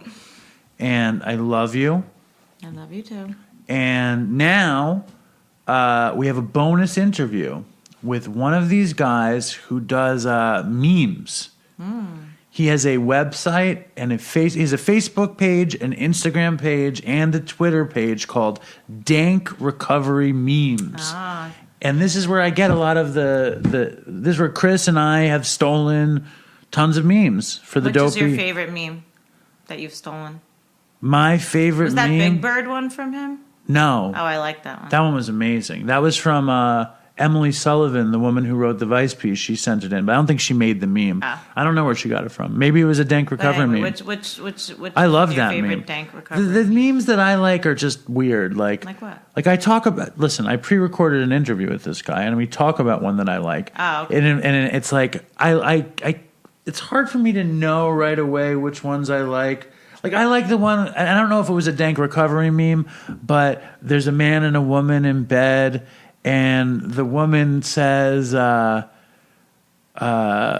All right, so there's a man and a woman in the bed, and the woman is upset, and the man is really worried, and there's a caption, and she says, I bet he's worried about my tumor. He loves me so much. All right. And he says, when this bitch dies, I'm getting an 8-ball of Coke and some fireworks. Now, it's like you can't really... And you really like that. I just thought it was funny. Okay. You know, it's like not nice. You know, look at it.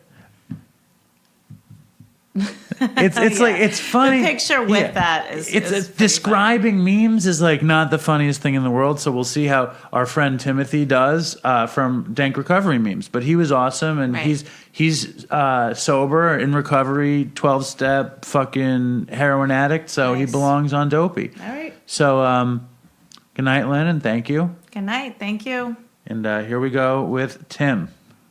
What's up, man? What's up, Tim? So we're recording. This is very exciting for me because I'm actually a huge fan of this guy. Would you call yourself Timothy or Tim? Actually, what's funny is most people in the program call me Moose. All right. So, but if it's between Tim and Timothy, I guess I prefer Timothy. All right, we'll call you Moose. All right. Now, there's a million fucking sites that do these memes and you know, about different things. And there's all these drug memes and recovery memes. And, you know, in pursuing memes for the Dopey Instagram page, Chris would find them here and there. But he always found the best ones on Dank Recovery Memes. And I know that for my money, I always want my shit to be dank. And when I saw Dank Recovery Memes, I was like, I'm going to start stealing this stuff too. And I noticed on the thing that you could email or call Dank Recovery Memes. And I was like, holy shit, what if I got Dank Recovery Memes on Dopey?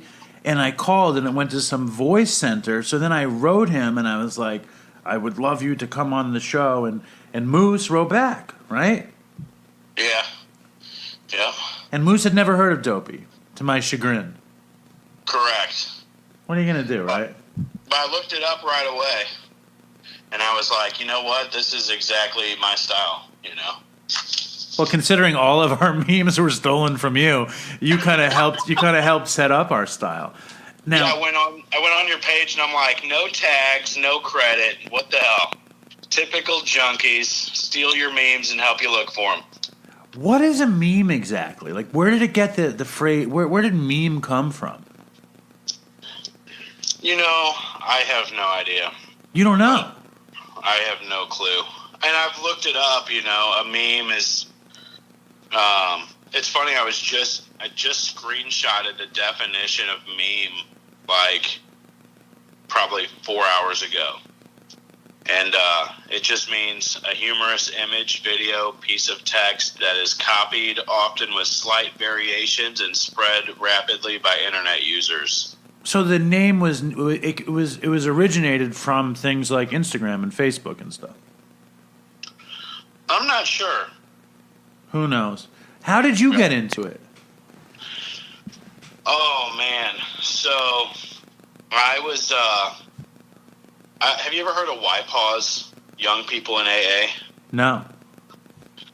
So I was added to this group called YPAW Memes, and like YPAW is like an entire fellowship in and of itself. Like every state has a YPAW. Like there's ICYPAW, the International Conference of Young People in AA. It's in a different city every year. What constitutes a young person in AA? Like, when are you too old to be in YPAW? I don't know, man, but I think if you're like actually taking an inventory, you should have a good idea of that. And like, dude, these things are wild. It's like NA, but in AA. And like, you'll see people beer bonging Red Bulls, and you know, like, I don't know. It's crazy. But when I was newly sober, I got sober at the age of 28. Right. Like those were awesome. Like it was an awesome experience, and especially because they get really good speakers there. And I remember I heard a guy. Do you guys talk about steps on here ever? Sometimes, yeah. Okay. Well, I heard a guy talking about step 9, and I was on like step 2, and he just had a really powerful story. I heard that at my first YPAW, and I was thinking, you know, I really want to experience what that guy is experiencing in this program, you know. So fast forward to memes, you know, someone added me to a group called YPAW Memes, and it was just all these people in recovery posting really sick memes about recovery and stuff. And I would say they're, you know, relatively tame. But the person that ran the group started kicking everyone out and banning everyone for pushing the envelope, you know, getting more and more inappropriate. So like the memes would get really inappropriate. Yeah. And the comments, it was a shit show. And then so we created like a backup group, and it was like, you know, it's secretly known as Fight Club. And that's where I started to really hone my craft of making memes. And, you know, through that group, like slowly, like my memes were being stole by other meme pages. And, you know, I just want to say this, man. When that was all happening, like I was going through a lot of shit in my own recovery. Like my brother was killed in a drunk driving accident. I had about 2.5 years sober. And, man, I was like emotionally having a meltdown, and I kind of made friends with this whole community of people just based around memes and expressing my own sense of humor. And so I thought 2 things. 1, I'm tired of people stealing my memes and taking credit for them. And 2, if this is helping me this much, it would have to be helpful to other people. Not everyone is going to, you know, benefit from that kind of stuff, but people like me might, you know, and I was always told I only have one message to carry, and that's mine, you know. So let's back up for a second so that the Dopey Nation knows a little bit about your story. Because, like, I mean, you know, like when you listen to, I mean, something that Chris always used to say was like when he would listen to a speaker, the only way that he could listen to them is if he knew that they like shot coke and they had a dope problem and they were an alcoholic. And I think a lot of people, when they listen to a speaker, they want to hear what that dude was into or whatever. So why don't you just qualify for a quick sec so they, you know, Dopey Nation could know your story a little bit. Yeah, okay. So let's give the quick version. Man, I come from an alcoholic family. You know, everyone drinks. And I started smoking weed when I was 13. And I instantly fell in love with weed. I wanted to smoke weed every single day. I thought it was like the missing ingredient of my life. Right. And I slowly graduated to everything else. You know, from weed, I was at a party smoking weed and drinking some alcohol, and a guy offered me coke, and I was like, hell no, man. You know, I've been through DARE class. Yeah. I know what cocaine does to you. Yes. But I get drunk and high enough, and I'm like, no one else seems to be dying, you know, so I try some coke. And crack was a little bit of the same way. I was drunk and high, and someone's like, smoke some crack with me. And I'm like, hell no. And they're like, it's basically, all it is just coke that you smoke. I'm like, that's what crack is? All right. I'll do it. Yeah. Okay. And then it was. I always thought crack would do so much more than it did. I was expecting like the earth to open up when I first smoked crack, and it just didn't happen. Right. Yeah. I just thought crack was for pieces of shit. Right. The first time, but keep this in mind, the first time I smoked crack, I was 16. So Yeah. I was just like a sophomore in high school. Like, what, crack? That's for losers, you know. But so I smoked some crack, and I instantly saw like how it's so addicting because all I wanted to do was smoke more crack. And I thought I was going to be permanently stuck as a crackhead, but I woke up the next day and like that, you know, that feeling was gone. I was like, thank God I dodged that bullet, and I went right back for some more, you know. Right. So when I quickly got over smoking crack, I'm like, I might as well just throw my wallet off a bridge as soon as I take a hit of crack. Like, it's all crack money. So I just see a million memes flooding into your brain as you say all this stuff, by the way. I can tell the memes are just coming to you, right? Are they just constantly playing in your head? Man, I was just talking, you know, there's another really good meme page called Bill Wilson, though. And Bill Wilson what? Bill Wilson, though. Okay. Like THO. Right. Those guys are hilarious. And I talk to them all the time. And the guy's like, yeah, I went through a slump with memes, and we just had this conversation. Like, there's like this meme sweet spot, you know, where like it's not like I'm super, you know, manic or I'm like depressed or something and I make better memes. It's like there's just like this perfect, you know, sweet spot where I'm in it right now. I've been like making tons of memes lately. I love the methadone meme with the skeleton. That one really spoke to me.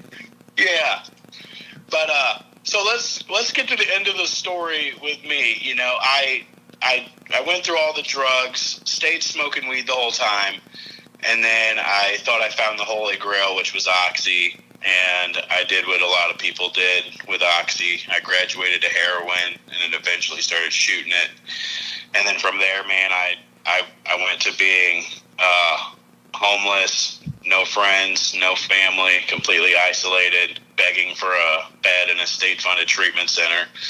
And when I went in there, I put my hands up, I surrendered, and I got a sponsor. And you know, when you're in treatment, they tell you the same shit every time. You know, work the steps, get a sponsor, go to meetings. And I had no faith that I would stay sober.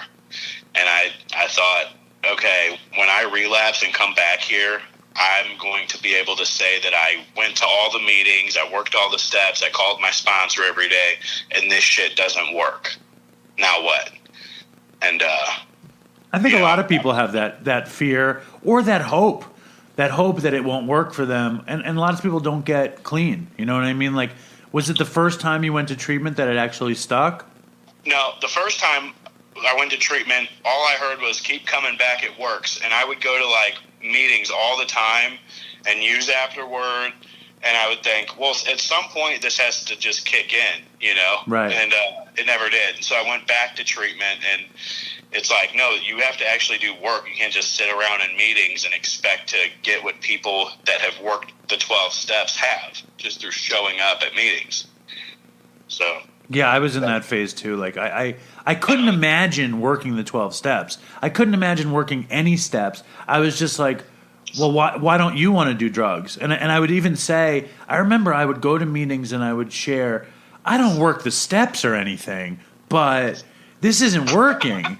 You know what I mean? Like, and like you can find people like that everywhere. I mean, I hear, I don't know anything in terms of like trends in 12-step groups, but from what I understood, there were many years where people actually weren't into working the steps somehow. Like it wasn't like a big thing. Like everywhere I go, there's tons of book studies and, you know, step meetings and all of these things. But from what I heard years ago, there weren't as many. Is that possible? Yeah, I don't know, man. That sounds weird to me, but I do know it exists. I've heard people like that too. I'm lucky I got with people that took me through the book and through the steps, you know?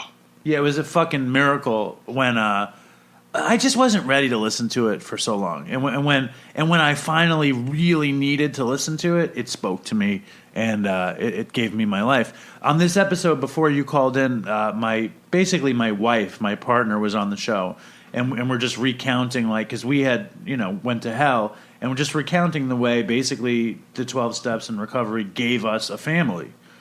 So it's just like, it's very miraculous. And to talk to anybody who's been through it and have their life be saved, it's just like, it sounds so culty and ridiculous, but it's real. Right. Yeah. It is. And there's so many times when I'm talking to guys in a detox, I'm like, dude, you hear this same shit so repetitive. It sounds so stupid. You look at it and you're like, there's no fucking way this works. And you have no idea if it does or not until you actually sit down and do it. And, like, for me, to not be a junkie with nothing, because my first day sober, March 12th, 2012, like, I really take a lot of pride in that day. But to be honest, that was one of the worst days of my life. I woke up in a detox bed at a state-funded treatment center puking. I left group that day to find out, or to take a blood test just to get out of group, and found out I had hepatitis C. Right. Like, completely just the worst day you could imagine. Nowhere to go after treatment. And I did this work, and, like, man, I'm in the same boat. Like, tomorrow's my first sponsor's wedding dress rehearsal. He asked me to be his best man. I have 3 beautiful kids, a beautiful fiance, amazing job, and every single good thing in my life plugs directly into my recovery. Like, everything. It's almost annoying, but it's so amazing. You know what I mean? It's annoying that, like, especially as a drug addict, I never imagined saying I owe it all to this. Like, it was so antithetical to the way I spoke or the way I thought. And now that it's real, it's crazy. It's just something that I could never have imagined. Yeah, and I went back to work at the same treatment center I went to, and became a counselor there. And I would tell guys, how great my life is because of AA, and a lot of them would be like, I have hope. But one guy was like, Tim, I fucking hate your guts. Fuck you and your good life. Right. And I'm like, God, I feel like I need to explain, like, I'm not saying that to rub it in. I'm saying that as a testament to how good, how much, it doesn't matter how bad it got. It can still get good. Right. Right. Yeah, I love that. And I also really appreciate you, because we were going to do this next week. We were going to do this yesterday. Tim does have this big dress rehearsal. He's, and it's so cool that you decided to come, that you could come through tonight. Like, I really appreciate it. And I want to hear about, these are the things I want to hear about. I want to hear a fucked up Dopey story, a crazy drug story, because that's basically our bread and butter. I want to hear meme making. And I want to hear if any other meme site could possibly be as dank recovery memes. What do you want to go to first? So 3 doors. Jesus. 3 doors, Moose. Which door? You want to do the Dopey story? You want to do meme making, or do you want to do how every other meme site is inferior to dank recovery memes? Well, that's a given, No, I don't want to talk shit on any of the other recovery sites, but I will say this, man. Like, since we started doing this, a lot of similar kind of pages popped up, and it's kind of been awesome to see, that kind of evolve. Well, I don't mind saying that Dopey is the best drugs, addiction, and dumb shit podcast out there. I feel very comfortable saying that. Yeah, well, I've become friends with a lot of the people who run the other pages. Dude, I'm friends with all the other podcast guys. I can't help it. I love those guys. But come on, it's Dopey. Well, yeah, I'm okay with that. Yeah, a lot of those guys are good guys, man, and through doing this, like, on Facebook, our page is much bigger than Instagram. On Facebook, we have 640,000 plus followers. Right. And we created a group called Dank Recovery Community. on Facebook. Well, the bigger group now is just Dank Recovery Memes, the group, as opposed to the page. And, like, man, there's just a ton of people making Dank Recovery memes right now. I love that. And I really do want to give a shout out. Like, I think this is really important. It's not just me on Dank Recovery Memes. I created the page, but we have other people on there. We got Isaac, Jake, Jenny, and Noah, and they are all hilarious. Like, custom. It was like the recovery meme fantasy draft, you know? Right. Getting these guys on the team. So I do think that, yeah, we have the best meme page. Fuck all you other pages. There you go. That's what I wanted to hear. Yeah, come fight me. Yeah, come on. Find me in St. Louis. Yeah, what are you going to fucking do? Yeah, don't come out here and do our drugs. They'll kill you, you know. So what makes a really good meme? Like, because I know when I see a really good, you know, it's weird. Like, I like constantly troll your page, and I'm just looking for a perfect meme. And for me, you know what I hate in a meme, by the way? What I hate in a meme is I don't like the word plug. Like when they call a dealer a plug, I don't understand it. When did that happen? When did dealers become plugs, and what does it mean? Dude, I don't know. And, I mean, they get you plugged into the dope, you know? But did you ever say that? I'm waiting for the plug? No, never. Who says that? Apparently, it's like, I guess it's regional, man, because there's a lot of shit. Like, were you an IV drug user? Yes. Okay, so what did you call it a wash, a rinse? Like, what was it for you? Do you know what I'm talking about? Wait, no, I would just call it like the dope. No, like when you have some left over in the spoon and you try to, like, you know, get the last little bit out of there after you already. I didn't call it. I didn't have a name for it. I would just call it the rest of it or the dregs or whatever. I would eat it. I would draw it up over and over and over until, like, I couldn't get anything else out of it, and then I would eat it. That's what I would do. Okay, well, so there's different terms, and they just are constantly evolving. It's like crazy. I hate the term plug. Like, there are so many memes I see that I love, and just the fact that they put plug into it, I don't use it. I mean, I choose not to steal that meme.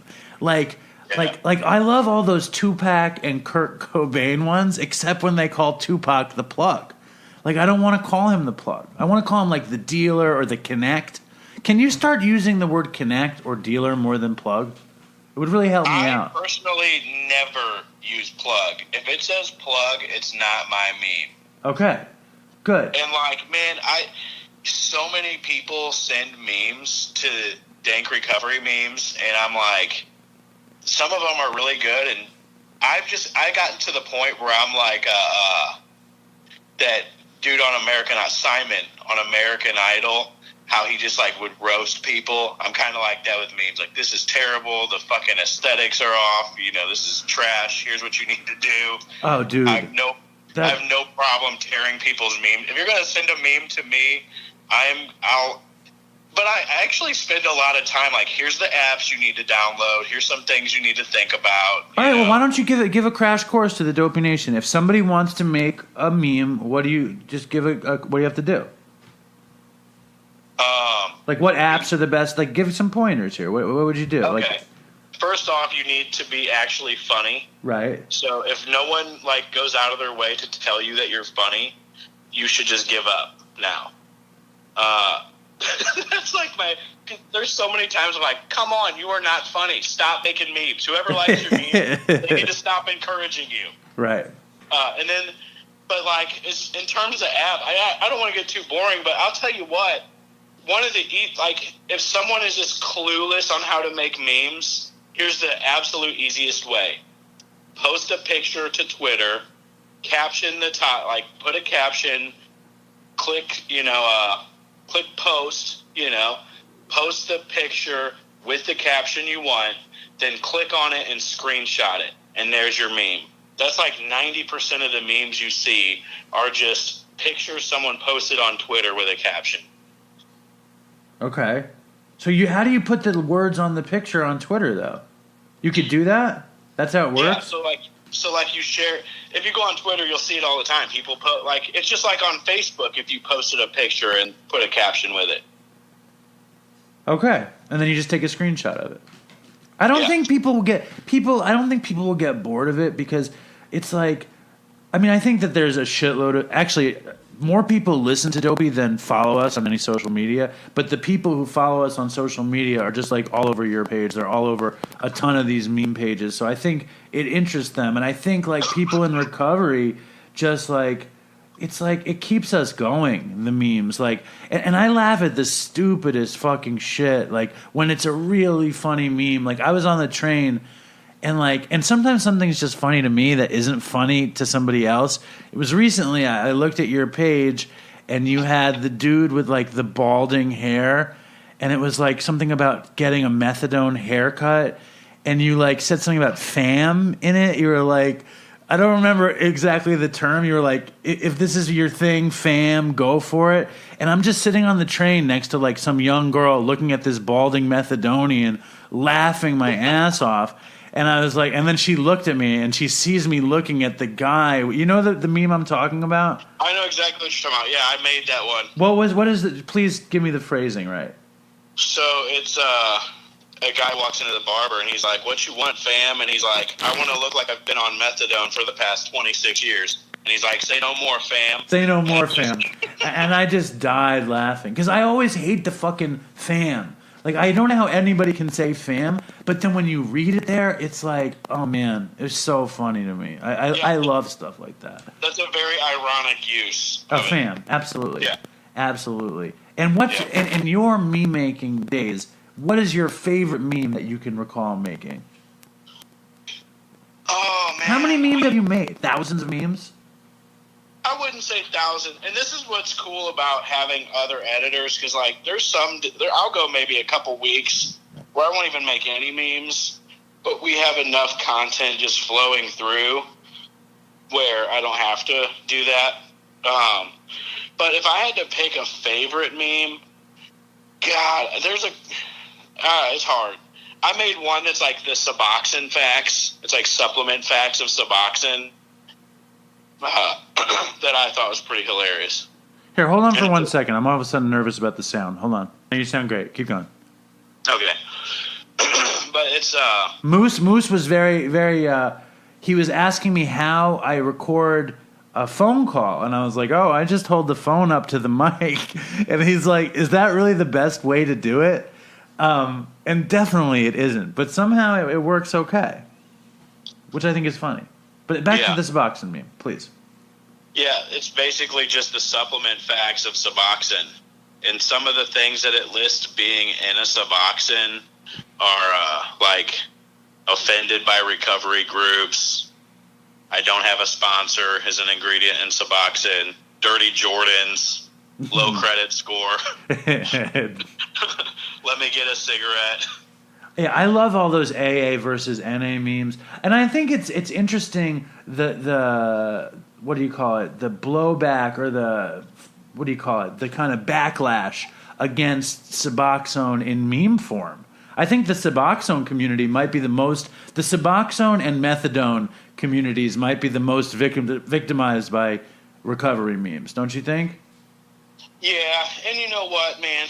A lot of that's like the art of trolling. You know, it's just stirring up shit. And honestly, I don't believe in...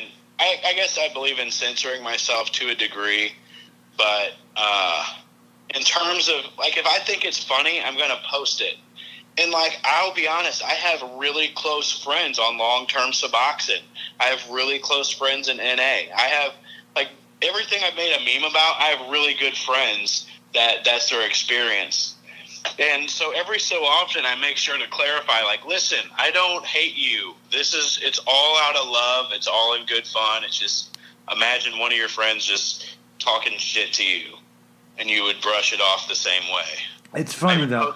I even posted a really long letter recently on Instagram just to kind of clarify stuff, because a lot of people were commenting like, fuck these guys, fucking 12-step Nazi motherfuckers, and I'm like, that's not me, and I want you to know that if you're fighting to just have a better day, I don't care what you're doing. Like, I'm proud of you. I got your back. I support you. These are just jokes. I'm not meant to take the place of your therapist, you know? Right. But on the flip side of that, though, how many people have contacted you and said how helpful the memes have been? Oh, my God.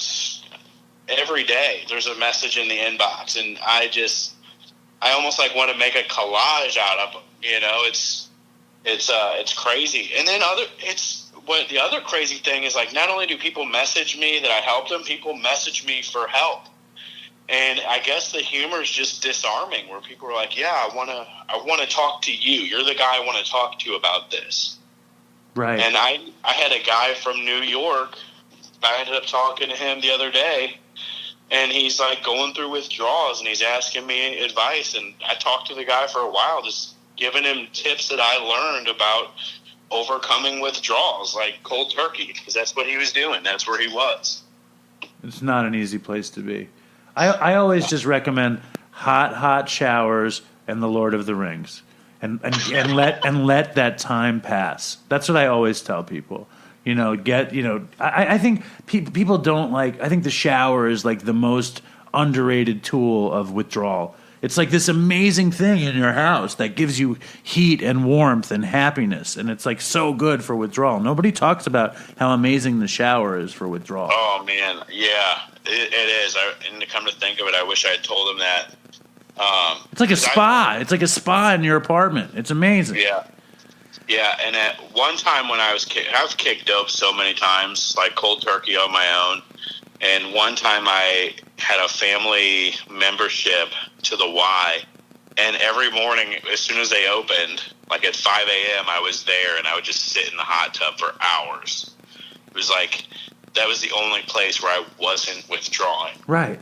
It's amazing. It's an amazing, amazing thing. You know? So give me a dopey story. Give you a dopey story. So are we talking war stories here, or just insanity of my addiction? It could be anything. Like, dopey stories are usually just the most stupid, funny, terrible drug stories, but they could also be like fun, you know, like war stories, but they're just like ridiculous. Or they could also be like a crazy story in recovery. It could be anything. Just give me a funny story around drugs or recovery. The Dopey Nation loves the crazy using stories, but I love all of them, frankly. So I will tell you the most requested story of mine. Every time I get asked to speak, people are like, make sure you tell the kidney story. And so that's the one I'll go with. So, man, hitting my bottom, oh my God. Just constant insane thoughts all the time, you know. And so I came up with this idea that I would sell one of my kidneys on Craigslist. So I posted an ad on Craigslist, kidney for sale, $250,000. This was a real idea. It wasn't a joke. Okay. Yeah, and they removed the post like instantly. And so I was like, what the fuck? You know, why did they take my post down? So I did a little research and found out it's illegal to sell your kidney on the internet. So I made another post, kidney for donation, if you donate me $250,000. And they removed that post. So I went and did a little more research. It's like selling drugs. It's like diesel or something. Yeah, it turns out you can't even look like you're attempting to sell your kidney. And like I told this story at a meeting, and a guy came up to me and he's like, yeah, I actually donated one of my kidneys, and they like were very seriously questioning me to make sure I wasn't coerced into giving up my kidney. And I was like, wow, that's interesting. And like, keep in mind, I had fully thought like, you know, maybe it will be like Russian mafia guys that show up to get my kidney, and they'll just harvest all my organs and leave me in a bathtub full of ice somewhere. Right. And like, I swear to God, my brain referenced like maybe one of the only things I remember from 5th grade, which was like this junior entrepreneur class.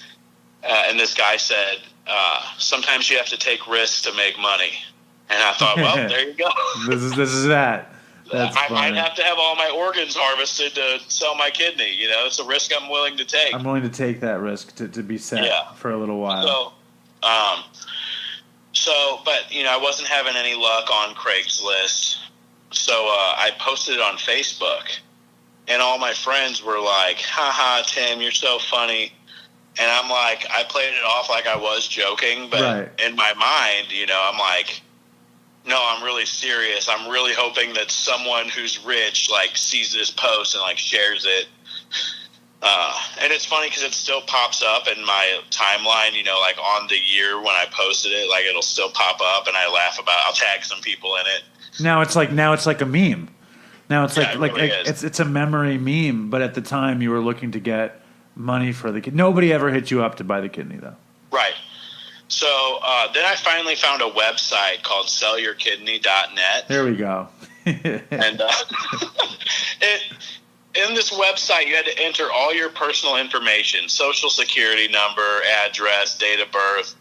And I'm like, fuck it, you know, they'll probably arrest you if you try to steal my identity. You know, it's just such a horrible identity to steal, whatever.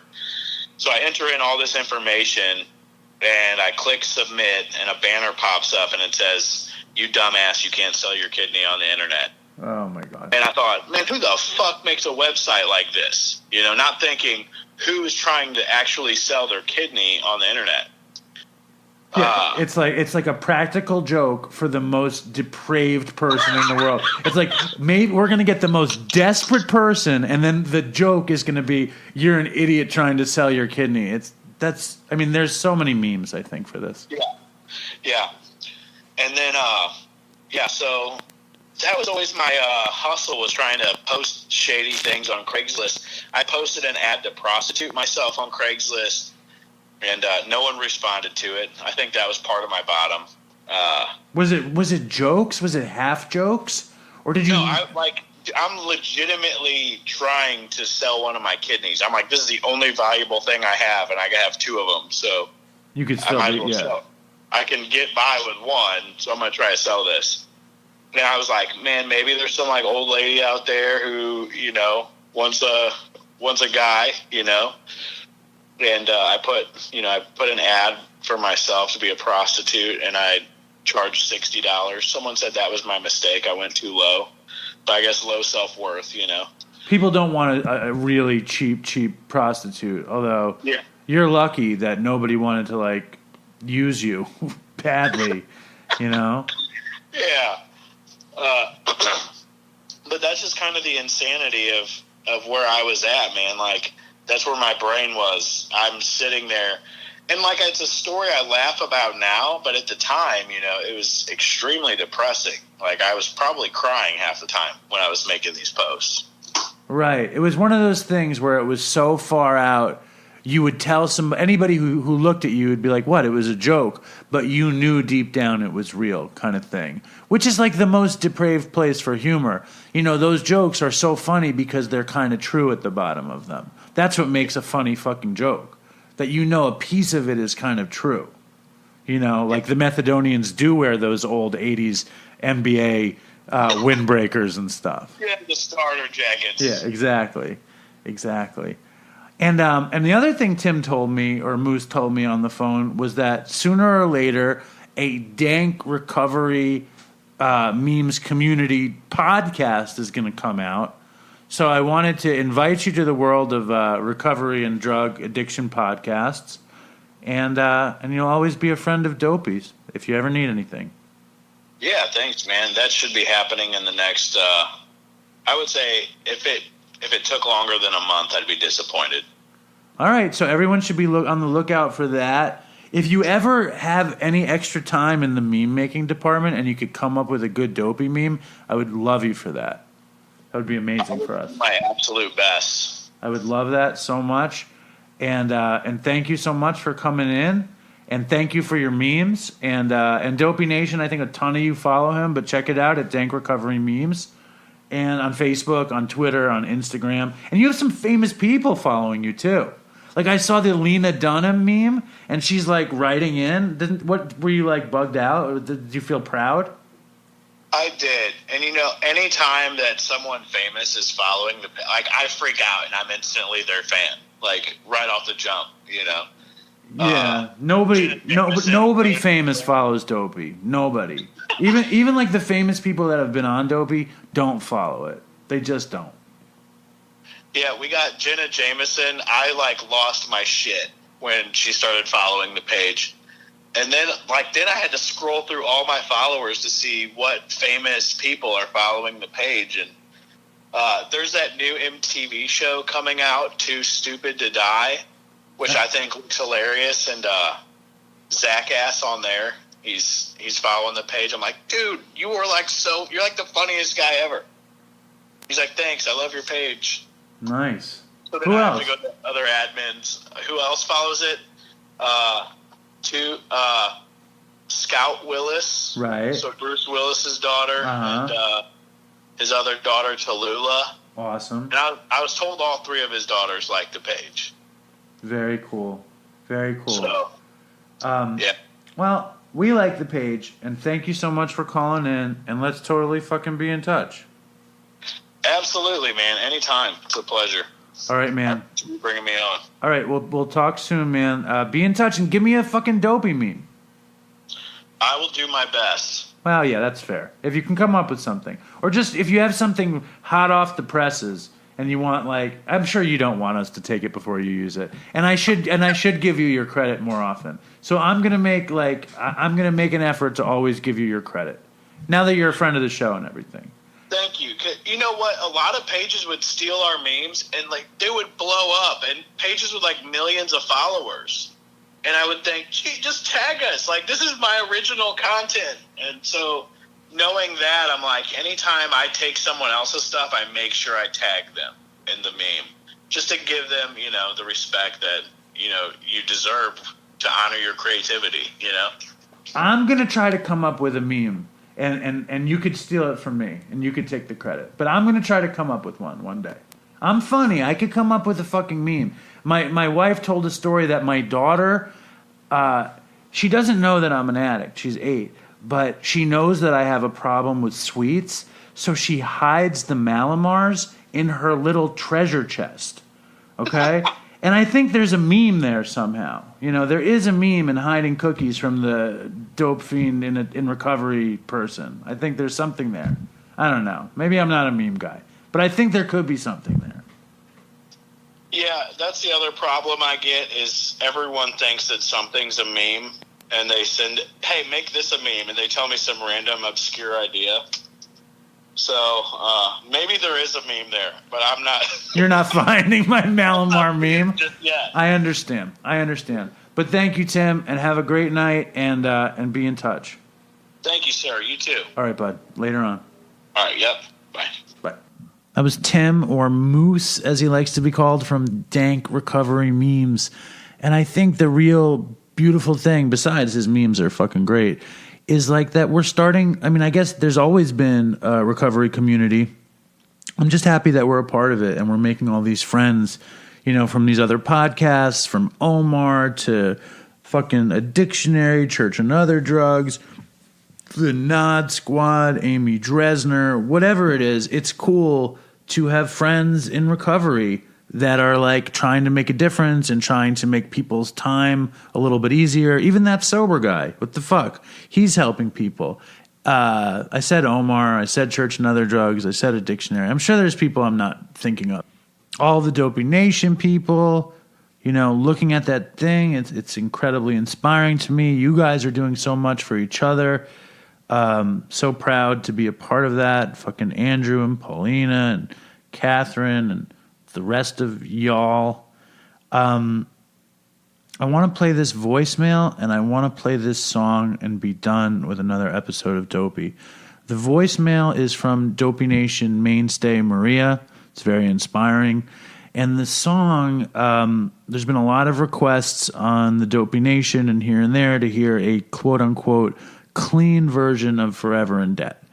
Now, that weird Good So Bad version from probably 2004, this Forever in Debt is from the same session. I recorded it with my friend Brad, who I probably stole the whole concept of Dopey from, and Brad's dad just died. And I love Brad. He's one of my best friends. He's an amazing collaborator and friend. And we just want to send him love and thoughts and prayers and vibes. And we're going to play this clean version of Forever in Debt in your honor and your dad's honor, and because of all the requests. Now, it's not my favorite version. I want to re-record Forever in Debt to a way that I want it to be. But until then, here's Maria. And here's Forever in Debt, and stay strong, Dopey Nation, and fucking toodles for Chris. We will never not miss you, and we love you, and stay strong, and toodles. Hey, what's up, Dave? What's up, Dopey Nation? This is Maria, and today is October 17th, and I have 7 years clean. And I just wanted to call and give a little hope to anybody that thinks that they can't do it, because as lame as it sounds, if I can do it, I know that you can too. So stay strong, Dopey Nation. Toodles.